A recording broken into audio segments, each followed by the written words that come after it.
Well, I'm making a short video on my phone today, doing some experimenting with the video settings on it, and so we'll do a little shack tour. This here's my go box that I usually use for camping and stuff, and it's a Kenwood TS590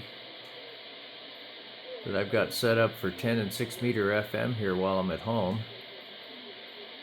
Nothing really going on 10 meters today, or 6 meters for that matter. Just been sitting here scanning ever since I got up.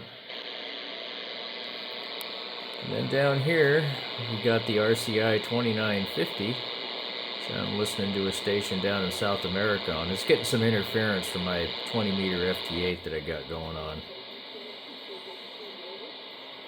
And over here is the Bridgecom BCM T20 for the 220 band. Of course, it's set up on 224.12 on the K7 LED.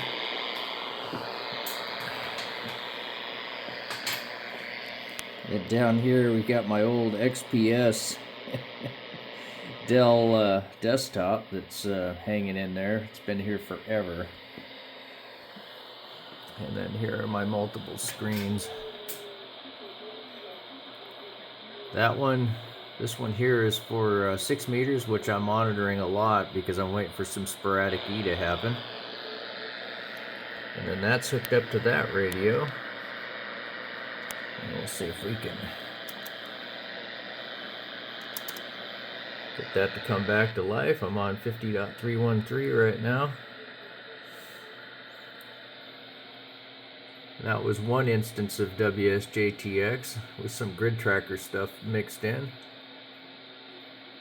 This is, I'm not having a whole lot of luck this afternoon. There's been lots of solar activity, so anyway, this is my other instance of WSJTX running, and it's hooked up to the 7610.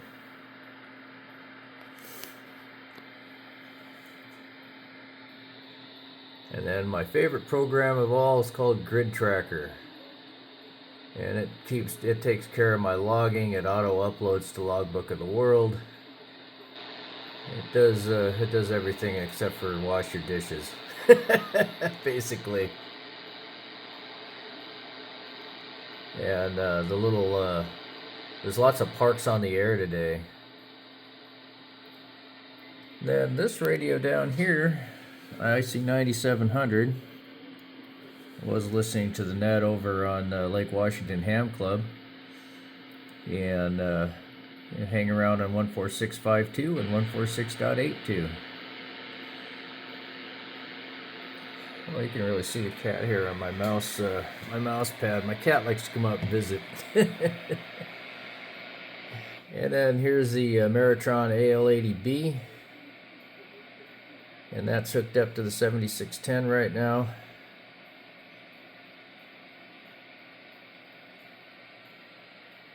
And then you can see all my junk out in the yard out there too. I got coax running everywhere. And then here's my Palstar AT2K, which I'm using to tune my 160 loop.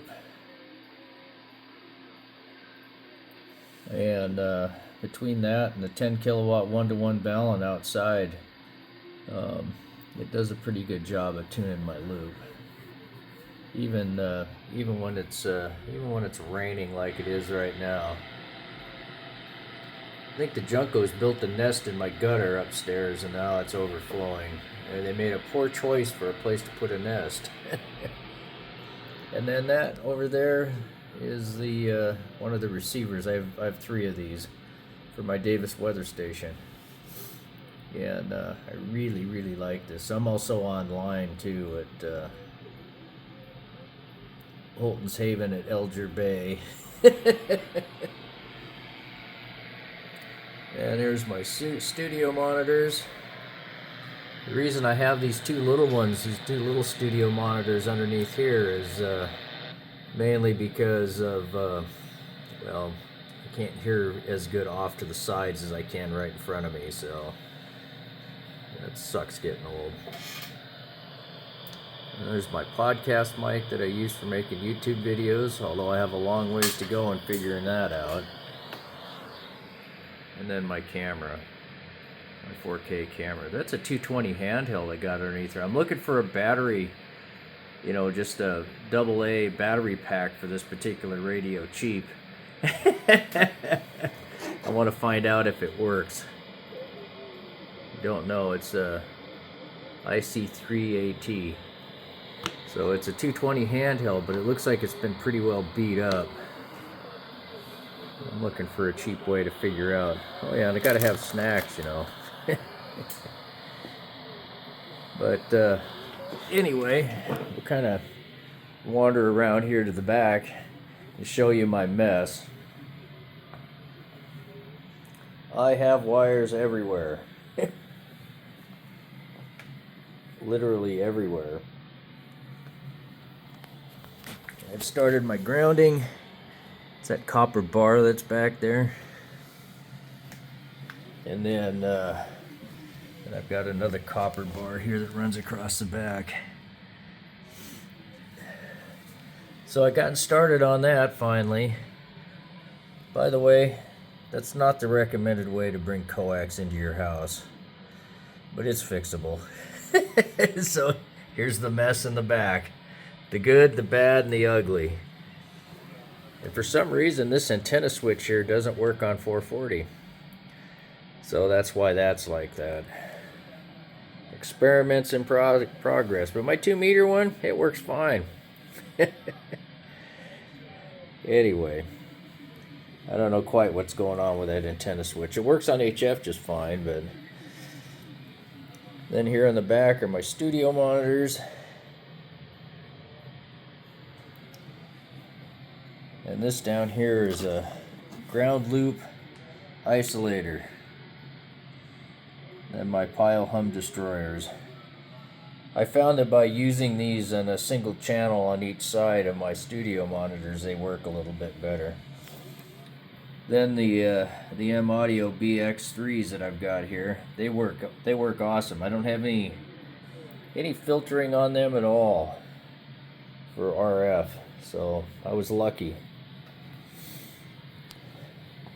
And then here's the back of my Go box with the rig runner in there. I have a second Go box with a VHF 100-watt radio in it. Anyway, there you go. There's my mess over here at N7XS. But it looks like I worked somebody in Ferndale, Washington. Yeah, 20 meters is not really on fire. Oh, I almost forgot about my microphone. It's a Heil PR781 on a boom. And then down here I have the Heil ICM. Yeah, see, I got a big mess going on here. But anyway, it's alright. Catch you guys later, N7XS. There's a shack tour from over here.